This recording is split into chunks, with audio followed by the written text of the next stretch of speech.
What I was seeing over and over again with myself, with my clients, is that especially when you're a historically excluded person, you occupy this in-between space of being told that you are both too much and not enough in the same sentence. And believing that is the trap, right? How could we be both things? And so we have to basically retrain our brains while we also work to shift a system that makes space for us. Hey, journeyers. Welcome to the Journey to Launch podcast. I have a special guest for you today. Her name is Amina AlTai. She is a holistic business and career coach, proud immigrant, and chronic illness advocate. She's a leading coach to notable leaders, executives, and founders. Amina's mastery is connecting us to our brilliance, teaching us to live and lead from it every day. Her debut book, The Ambition Trap: How to Stop Chasing and Start Living, is coming out May 13th, so it should be out by the time this episode drops. I'm so excited to welcome Amina back on the podcast. She was on episode 390, where she talked about breaking the burnout cycle and finding a balance with work and life. Welcome back to the podcast, Amina. Thank you so much for having me. It's always such a joy to be with you. Yes. Okay. So I remember this time of like launching and releasing a book and how much work that took. And I want you to kind of go back, right? Because I feel like part of what you talk about in this book and with your work is, obviously ambition, title of your book, and getting to these points of our lives where we are almost realizing the fruits of our labor, like all the ambition and work we've done. And then it's funny because it also feels like it never ends. So like you have a goal and you set that goal, but then, all right, I wrote the book. Now I have to market the book. Now I have to release the book, and now hopefully it becomes successful or sells and people like it and read it and then all these other things. So I would love for you to talk about, as you have evolved in your career and maybe elevated or evolved with your goals, how you came to this goal of writing the book. And let's just talk about that a little bit. Yes. The book came to be in a really interesting, sort of fortuitous way. I always wanted to write a book. I'm a coach, and it kind of feels like a natural part of the package, right? You have your own curriculum and your ideas, and you want to put them out there. And in 2019, I had worked on a book proposal with someone for a year. And then when the pandemic hit, I got a call from that agent, and they said, hey, listen, the world is changing. We can't take a risk on a new author right now. So that just kind of fell apart. But it was so interesting and perfectly timed because in 2020, at the height of the social justice uprisings, I had a really interesting experience where I was doing some transformative justice work, and I ended up coaching a handful of celebrity girl bosses who were canceled. And my book is not about cancel culture, but basically what it highlighted for me was something is amiss with our ambition. And I've seen it with myself, which led to my burnout and almost dying. And I'm also seeing a version of this in these women that I'm working with. And so I created this framework on ambition. And then I was just going on my merry way, teaching it in client sessions. And one of my clients 2 years later was like, this is awesome. Like, where's your book? And I was like, oh, it's funny you should ask. I don't have one. And she was like, my dear friend just became an agent. You need to talk to her. And then we had this conversation. I felt so fully seen. She got it. She got the work. And then we worked on a proposal. We took it to market a couple months later. We sold it in the first week. And I think that's a really interesting story because when timing isn't right and you try to push and force, it doesn't work. And when the timing is aligned, things just unfold.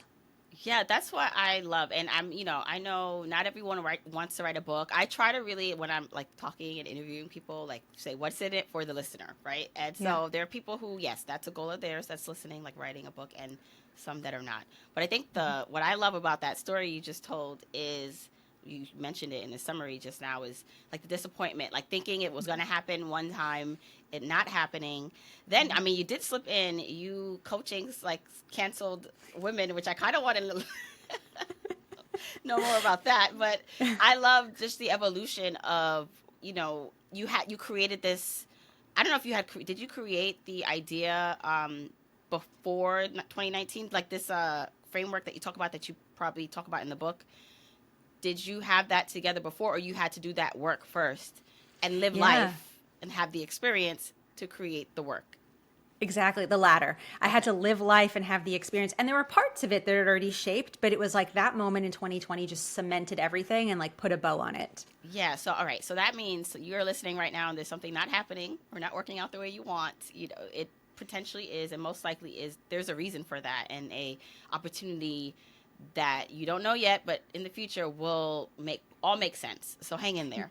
Okay. Yes. Can I add to Yes. that? Yes. So what I kept saying, I like literally for 2 days, like cried. I got the call from the agent initially when they said no. I was standing outside of a pizza shop and I'm just like hysterically crying outside the pizza shop. And then I pulled together, I go home and I journal. And I remember telling myself, the work isn't ready yet. It's not what it's supposed to be yet. It's still becoming, and it's going to be what it's supposed to be. And then it'll have its moment in the sun. So for everybody listening, it's not what it's supposed to be yet. It's still becoming. It's going to have its moment in the sun. I promise you.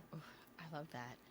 So, can you tell, you have a lot of great concepts and things you go through in the book. And so I want to get to the ambition part and just straight to it, just because as a woman and as someone who considered myself very ambitious, we could talk about me not necessarily feeling as ambitious in my life anymore, if that's a good or bad thing. But I'd love to get into the types of ambition. I think you identified two, and Yes. I would love to hear more about them. Yes. So I love what you're saying, because part of the reason that I wanted to radically reframe ambition is because I think how we're taught about it is broken. We're taught in late stage capitalism that ambition is more for more's sake all the time, right? That it is this line that is going towards the sky and we never take a break. But I think that's part of what's broken. I actually think ambition is much more what you're doing right now. It goes in cycles. So I think of it as a perennial flower, like a flower that comes back every season, where you drop a seed in the ground and it's a seed of desire, right? I want to write a book. And you take care of the inner and outer environment. The seed starts to blossom and come through the ground. It has this moment in the sun where the petals are, in all their glory. And then the seasons change and the petals fall off and you wind back down and you go underground and you stay there until you're ready to come out again. You rest and you recover and you pace yourself. And so what you're talking about to me sounds much more like purposeful ambition is what I call it. So ambition, there's two types, I believe. There's painful ambition, that is that more for more's sake all the time, and it's driven by our core wounds, and I'll tell you about those in a minute. And then there's purposeful ambition, ambition that honors our natural cycles. It is much more connected to our truth and our purpose. Oh my gosh, I love that. So let's talk about painful ambition first, because when I think about some of the people that I've known or know and see, and they're talking about like hustling and not wanting to repeat cycles from maybe growing up and being poor and all, Yeah. they're very ambitious. So would that be considered a painful ambition? It Maybe. really depends. Yeah. Yes, exactly. It's a maybe, right? We'll hop in a coaching session and figure it out. But so painful ambition is when it is coming from a core wound. So there are 5 core wounds. And this is a body of work from Lise Bourbeau where she says the 5 core wounds are rejection, abandonment, humiliation, betrayal, and injustice. And for every core wound we have, we wear a corresponding mask. So for example, the rejection wound, the mask we wear is avoidance. For the abandonment wound, the mask we wear is dependence, where we're overly dependent on others. For humiliation, when we felt like our caregivers were somewhat embarrassed of us, it's masochism or martyrdom, where we'll really take ourselves out and we'll take all the hits and we'll, hurt ourselves to get to the goal. Then there's betrayal. And betrayal is when we felt like our caregivers didn't live up to expectations. So the mask we wear is control. That's me. Those are the people that will just control everything because we feel like we can't trust other people. And then the injustice, where we feel like our individuality was wrong or repressed. And so then the mask we wear is rigidity, where we feel like we have to live in a perfect world. And so all of us have 1, 2, 3, or all 5 of these wounds. I have 3. And if we are unaware of them, they're going to drive our ambition, right? So I probably shared this on episode 390, but my origin story is that I started my career in marketing and brand management. I'm the child of immigrants and have this betrayal wound, right? So I work really hard and I control everything. And I did that so much to the point that I burned out and developed 2 autoimmune diseases, where I got a call from my doctor who said I was days away from organ failure. So that's where ambition goes awry, right? Where the pain is so big and the desire for more is coming from that place that we'll do whatever it takes to get to the goal. And whatever it takes is often hurting ourselves and hurting other people. Wow, I'm writing notes and and the mask. I think this is so important. It's almost, as you were saying them, I was like, yep, check for myself. And so I think, and like you said, it could be one, it could be a combination. And it's funny because these also are protective measures, the mask, that get us out of the situation and what we feel keep us safe. But then become our kryptonite, become like at some point it's hurtful to us, or we can no longer have the benefits outweigh whatever negative things come with it. So beautifully said. Yes. When I used to talk about control, I used to say it was my lifeboat, right? It was the thing that got me off the rocky water and got me to safety. But there's a certain point in our life where it stops helping us and it starts hurting us. Yes, yes. Okay, so we can come back to painful ambition. I want to touch upon purposeful ambition and how that comes about. Is, you know, yeah. Let's touch that. So purposeful ambition is when we've acknowledged and done some work on the core wounds, right? I don't think we're ever done. And I think that we're always becoming, right? So even in this book process, my cute little core wounds were tapping me on the shoulder, control came up again, right? So I don't think we ever quote unquote heal them. But I think when we acknowledge them and we start to see them, and then we allow our ambition to come from a different place, right? So for me, my ambition now is coming from this place of a desire to help, right? And recognizing that I'm not going to hurt myself in the process. And if I do, that's actually not purposeful ambition. I'm actually not doing the thing that I set out to do. And so it can look a couple of different ways. Purposeful ambition is when we understand the system that we're operating in and that it's not the same for all of us, right? So we're not insisting that everybody pull themselves up by their bootstraps and make their own way. It's when we recognize that we want to have an expansive mindset versus a narrow mindset. It's when we are honoring our bodies, not hurting our bodies. It's when we're collaborative versus hyper individualistic. Those are some examples.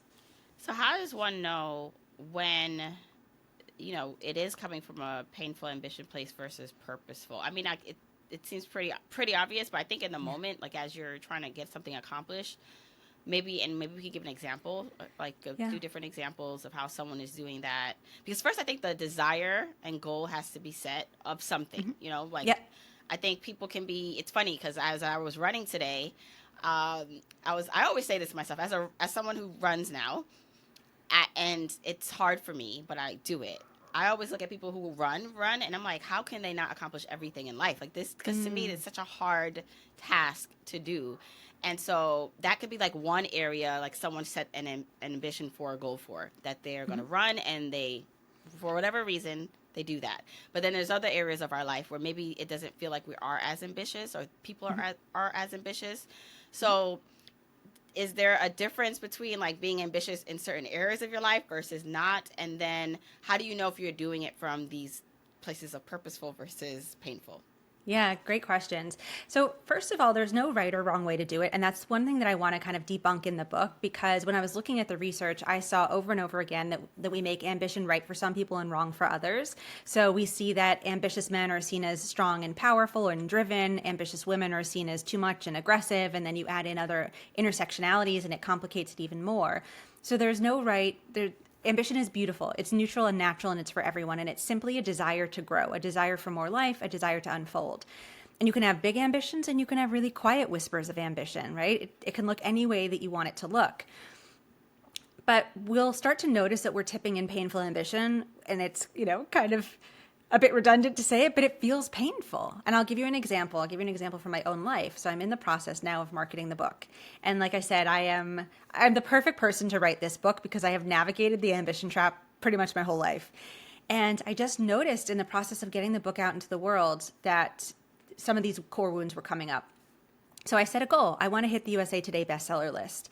And it's not coming from a place of external validation, which is a signature of painful ambition. It's coming from a place of, actually, it'll move my flywheel, right? So if people see me on the list, more people will buy it, more people buy it, more people will read it, more people read it, more people will be changed by it. And that's what I want to do, right? That's kind of my purpose. And so that's my goal, to hit this list. But I started to see where I was losing the thread of the purposeful piece and dipping into the painful piece. And then over revving. So control came up again, and I was like, I'm not getting the results I want. The people that are here to support me aren't stepping up in a big enough way. I'm going to over rev. So I over rev to make up for other people's under revving. And then I started to hurt myself again. I noticed my anxiety coming up. And I actually just wrote about this on social media today, where just 2 weeks ago, I was in the shower and I looked down, my resting heart rate was 140. And I was like, I'm not even doing anything. What is happening? Anxiety was there, right? Because there was this idea that I wasn't going to get it right, that I was going to get it wrong, and everything was out of control. And so you will notice when you're in painful ambition, because it's going to hurt. It's going to hurt physically, emotionally, spiritually. And it sounds like intention and awareness are very important in this. Huge, huge, exactly. Like you first have to know, like yourself, and be honest with yourself on what's motivating you. That's exactly it. Where is the come from? Why? Why are we doing this? Ask yourself the 5 whys, right? Ask yourself why over and over again until you get to the real essence of it.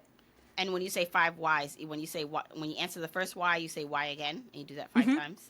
Yes, I don't know who came up with this body of work, but they call it the 5 whys. And it's like, well, why do you want to hit the bestseller list? Okay, well, why? What's under that? Well, why? What's under that? And then after 5, you'll usually get to the root.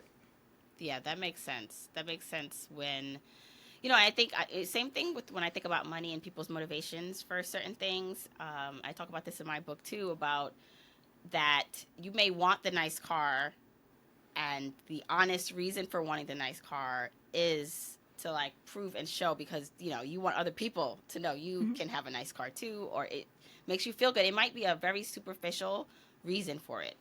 And I like to say, like, if that's the reason, that's okay. Be honest with yourself, though. Yes, don't say exactly. it's like because I like the leather in that car. I mean, that might be part of it. Like, but even with like certain things, like, just I think being honest is the first place, like one of the first places to start, because that's you can't lie. You can only lie to yourself for so long, but it's the truth, and so there's where you come in.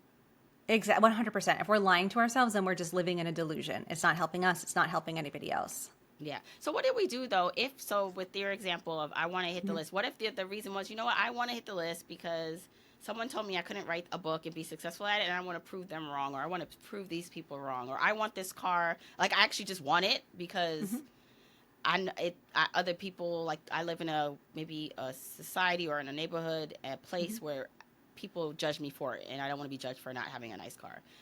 Yeah. What do you do when the reason is that, like?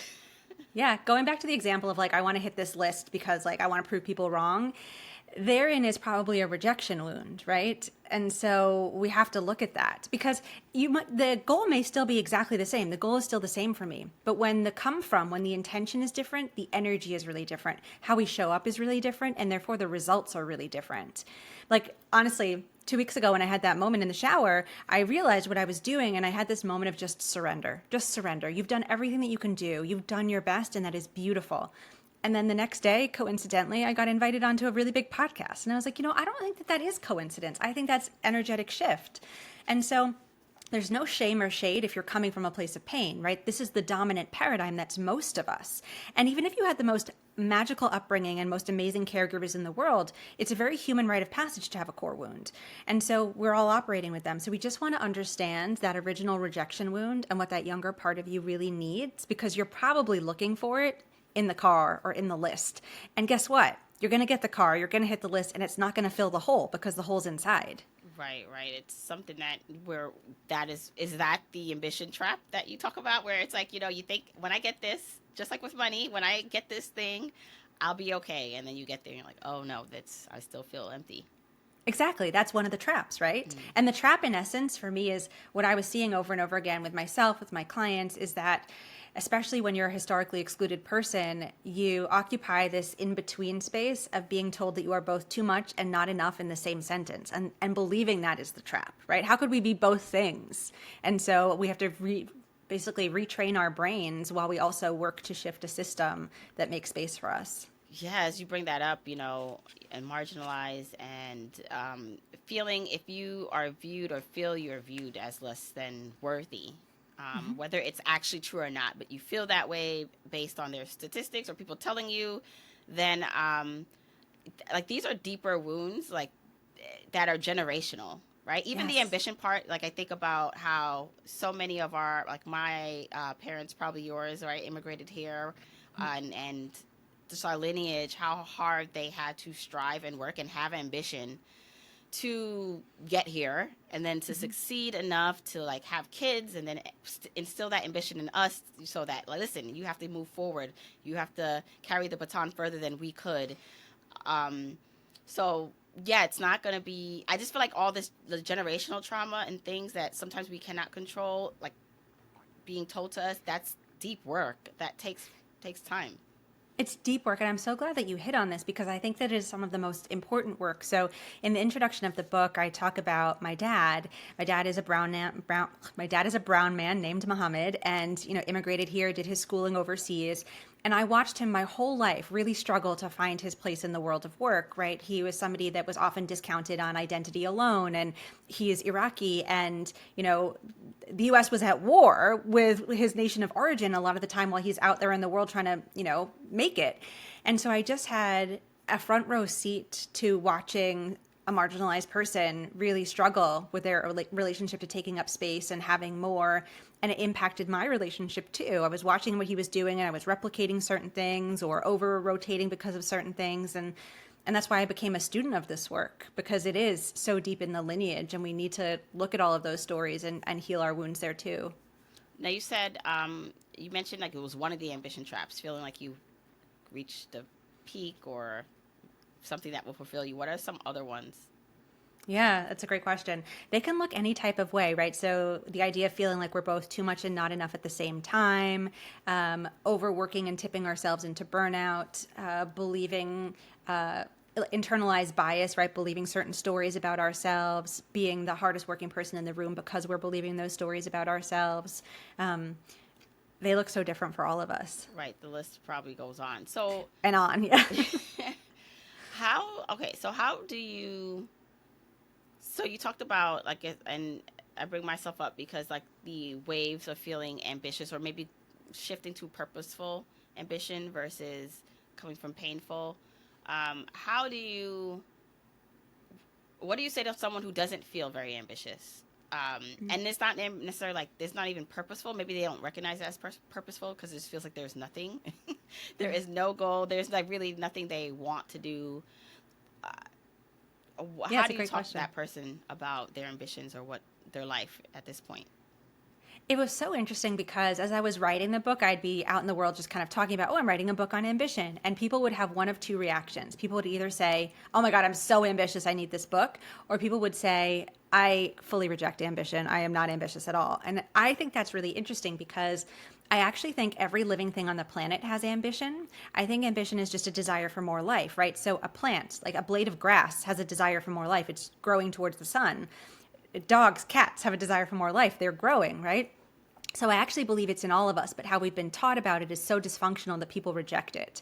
So one of the people that I was talking to was a mother, and she was like, I just completely reject ambition. I'm not about work at all right now. And I'm like, ambition doesn't have to be about work. And then she was telling me about her kid and how she mothers and how she parents. And I was like, that is the most beautiful, purposeful ambition I've ever heard, right? You're so intentional. You're making sure that your child has this beautiful life. You're showing up so creatively. You're bringing in all of these amazing tools that you didn't have. Like, that's purposeful ambition if ever I heard it. So I think a lot of redefining this, people will find a new relationship with it. Yeah, I actually love that you brought that up because often we will relate ambition with work, and that honestly was the way I was. Even though I know it's deeper than that, it's all the ways. Like when you brought up the mom, and I'm like, all right, I don't necessarily feel as ambition with work, but then when I think about all the other things that I am doing, if there is a bucket or a hole, like a circle or pie chart, it's maybe that work is not as big as the ambition pie chart as it was 4 or 5 years ago. And that's because there's all these other things that we are striving for, that I'm striving for, whether it's like running my next half marathon and then the kids and all this stuff. So that puts it into perspective. And that's such a beautiful example in your life. And I want people to hear that and really take that in. Ambition doesn't just have to be tied to work. You can be ambitious about your fitness goal, about your children, about, I don't know, your baked goods. It can be anything that you have a desire to grow in. Yeah. And I think also this idea of doing it all, sometimes you forget how much you're doing. And so it feels like you're not doing anything or not doing enough because that one part of the pie that everyone says, well, you have to do all these things, or it feels like you have to do all these things, it's not there. Versus, no, like it's, that work balance and life balance or family balance. Like there's some, I don't know, I forgot your stance on the balance part of things. Like there actually is a balance, but as I'm living my life, I'm just like, I don't think, for me, I don't see a balance. Like there's sometimes where certain things take priority and sometimes where it doesn't, but it's never 50-50 or nothing's equal for me at least. I completely agree. I don't like the word balance because it implies stasis, that it's like this 50-50, like you just said. I prefer agility, right? So what I hear you saying is that you're incredibly agile between your kids, your work, your self-care practices, and that's how it has to be because there's always going to be one area that demands a little bit more based on the season, and so we just have to be agile in moving from space to space. What else can you tell me about? I know you did a lot of research and shared a lot of research with the book. Can you talk about other things about ambition that we, meet myself, and the audience may not know about, or that can be impactful in our day to day lives? Yeah. Well, one thing is that is interesting is that people of color, historically excluded people, women, we experience what's called an ambition penalty. So those of us that are seen as ambitious, we often take a hit for it inside of our organizations because they don't want people that look and move through life like us to be ambitious. And that's part of the radical reframing that we need around it, right? That everybody gets to be ambitious and that there's space for us all. I think scarcity is a myth that is manufactured and perpetuated by people in power that want to stay there. And so I want us to not have to experience the ambition penalty. I want us to be able to have all the things that we want in life, and we need system-wide shift and the power of we to do that. I was going to ask you about that because in those situations, like in your household, you have more locus of control a bit, hopefully, whether it's with a partner, having like conversations around the things you want to do. I think about maybe have as a woman or a spouse or a partner wanting to do something and needing more help, right? You have ambitions for something, but you don't have the time or energy, or like you're stepping up to do something, but you need other people to step in and help you. That you might have more control over versus a work environment or, whatever else that's outside of your control. So how do we work within these systems when it feels like we can't change them? Like, right? I think sometimes people just get discouraged and they're just like, why? What's the point? Yeah, I think there's a couple of things that we can do. So one, community is so important, right? So the power of we. If we can rally our allies, advocates, our community members, and we can sit with them and we can share our stories with them, first of all, it allows us to feel seen, right? And it makes meaning of our stories. And so that's one of the most important things that we can do. And it helps us build confidence. So we need confidence to exist in these spaces, right? So we can rise to the next level, and community is the safest place for us to practice that. So I think it's super important that we rally our allies, advocates, people like us, so that we feel like we have those spaces. And then there are people that work in the system and on the system, and we need both types of people, right? So if you feel like you are working in a system and we need somebody to work on the system, are there ways that we can pull in outsiders, consultants, things like that to really help us shift some things? The third thing I will say is a lot of the times we place so much emphasis on work being our be all end all, right? I know I did. And so much is to be said for not just our vocation, but our avocation, right? So if we're in a system that doesn't allow us to be ambitious, but we can't quit because we need the money, and that is so real, then we need to look at how can I flex my ambition outside of this space through my avocation. So maybe through my hobbies, through my community groups, through my other spaces in the world, so that I feel like I'm still fully expressed.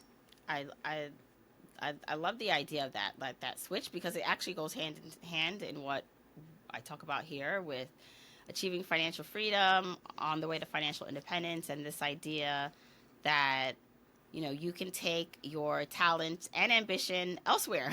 Like you can still work. That's for most people, including myself. At one point, I was working in a job and doing well, but also took my interests and talents to do my own thing, which led me to doing what I'm doing now, where I have more control over how my day looks, which I think a lot of people want. Yeah, exactly. Perfectly said. Let's go back a little bit to maybe, and I don't know. So, do you view ambition? I'm assuming you don't view ambition as a negative thing because we're talking about it. Like it's okay to have ambition. Yeah, for sure. I think it's neutral and natural. I think it's in all of us, but we've made it right for some people and wrong for others. Right. Now, I'm going to talk now as a mom, like with kids, because I feel like it's so relevant, especially the ages of my kids, where, they're like 10, 8, and 6, all turning, their birthdays all coming up, but, or by the time this is aired, they'll be a year older. And I just find it so interesting, the dynamic, whether it's with my family or watching other parents, especially immigrant parents or just parents, like in my generation, I'm an elder millennial, as they Me say, too. right? Where we worked, like we didn't have as much, like our parents who were like directly immigrants didn't have much, didn't have a lot of time. But for me, stressed education and did like, they made sure the the basic needs were met, Hmm. and therefore that helped. Like I had enough, but it also instilled in me a lot of independence and Hmm. striving for more in my life, which I think helped Hmm. me to have the ambition as early as I did and to want more. And now, like me as a parent, where it's like my kids have more, they have access Hmm. to more. Um, for example, I'll just go back to my kids playing sports. And I'll bring up my husband because he played basketball, but his family, they were working. They didn't have time to take him to practices or help him. But at a Hmm. very young age, he identified that he wanted to play basketball. So he was getting himself to practices, getting himself to games, working out on his own. No one had to tell him this. Like he Yeah. just wanted it. Now we have kids that play basketball, and we are helping them a lot more. Like it's Hmm. almost being handed to them the opportunities of working out and games and all these things. So the ambition for them to me is not there as much. And Hmm. I see that as a through line where it's like, how can we raise or instill ambition in our kids who have more? Or is that a limited way of thinking? Because I'm just like, maybe because we had less and maybe from a scarcity mindset, we strive for more. Now I feel like abundance and happiness is all you know. So you don't you you don't know like a hard life. Not that I want you Yeah. to have one, but it's like I don't, I want you to have ambition and to strive. So Yeah. yeah. I love this question. I was talking to a client about this recently because they were just saying the same thing. Like they, immigrant background, their parents worked really hard, education was stressed for them, and then she was wildly successful. And now her kids have this amazing life. And she finds that her daughters are quote unquote less ambitious than her sons. And I think there's a couple of things in here. I do think that I identify similarly to you. Like I had this hunger and this striving in me, and mine wasn't always coming from a good place, right? But I think from the outside, it's like, oh, what a go-getter, right? Like they're over revving to get to the goal. And so I think it's really good to want to get to the goal, but the over revving I think sometimes isn't great, and in my own life has hurt me. I'll just speak from my own experience. So I think oftentimes the next generation doesn't have that piece, right? They're not striving from a place of pain, but it doesn't mean that they don't have ambition, right? They care about something. They do, right? In the example with my client, her daughter is like really loves art, is really driven by this art practice. And like she has ambition to be a great artist. And that's a beautiful thing. She's just going to move towards it and go after it in a very different way than we did because they don't feel like they're being chased by the lion in the way that we did. Right. Well, that's great too. And I was thinking like if they ever listen to this like in the future, they like we were ambitious. We still got good grades, and they do. They're great kids. Yeah. But I think that is also like a great point to bring up is that it doesn't look the same. Like for Yeah. us, it felt and looked different. But in their world now, it's different. Just like I didn't have an iPad. That it wasn't invented. I didn't have Right. cell phones and all that. And so the access, it looks different, but their brains are still working, or the ambition is in there. It's just different for them, and they have more Exactly. choice, don't they? I think maybe that's not necessarily a bad thing. No. Um, this idea of choice and not striving to where it's like leading to burnout Hmm. and all the things that we had to kind of do to get us to a certain place. Like it's a luxury that they don't have to, but you want to make sure that they, you do know it takes work to get to a goal. Things are not going to be handed to you. Right. And you still have that fire and passion inside of you to do something and to contribute in some way. Yeah. What other stories, maybe, or examples from your book, can you give, or just in your line of work? Because I know you do this. You coach people on um, whether it's work and balance and like burnout and ambition. Are there any stories that can maybe help someone listening who doesn't know what they want to do next, or is working very hard and trying to figure out what's next for them? Yeah. It's really interesting because I work with a lot of people that were in painful ambition and they got to the top of the mountain in their career and they looked around and they realized this isn't it, right? I kind of didn't make choices in a conscious way. I followed the shoulds, but now either like I'm sick and burnt out or I'm wildly unhappy and I want to choose again.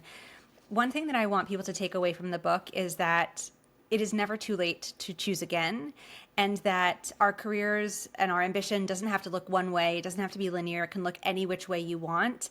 And there's always an invitation for us to just keep coming back to ourselves. And if you can, and it's so scary for so many people, right? Like when I first came to this work, I was so scared to be myself. I was like, I'll never be hired for a job ever again if I'm myself. Like I can't fit this version of me in a corporate context. Like, what are you talking about?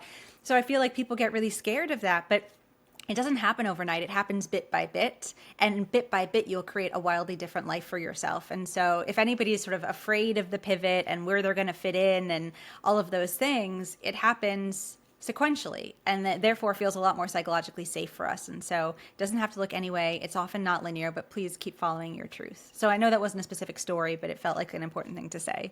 Yeah, I mean, and again, and your path to that is going to look different. It's never going to look the same, right? Like everyone's pathway is different. Exactly. And it's meant to be. It's meant to. And I end the book basically saying, your ambition is going to look different than the dominant paradigm. And it is meant to, because the dominant paradigm is broken. And so if it doesn't look the way that, all the people that we have on pedestals looked, great. It's not supposed to. We're supposed to do it differently now because things have broken a little bit and we need a different way. Right. I actually love that you said that, because I think so many of us, because we're living in these systems and that's how we were raised, is imprinted upon us, culturally, socially, economically.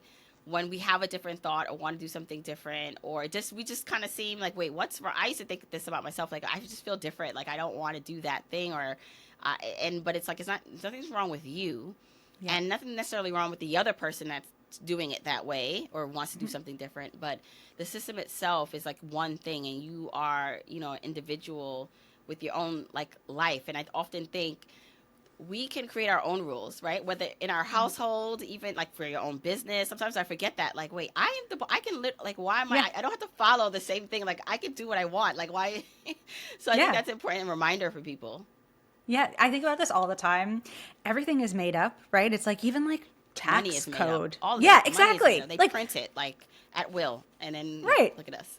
That's a perfect example, right? Like we're just making all these things up. So why can't we make up what we want for our lives? I love that you said that. Yes. Okay, Amina, please tell everyone more about the book, who should get it, and where you can find it, and where they can follow you. Thank you so much. So the book is called The Ambition Trap: How to Stop Chasing and Start Living, and you can find it everywhere you buy books, whether that's your favorite indie bookstore or a national chain.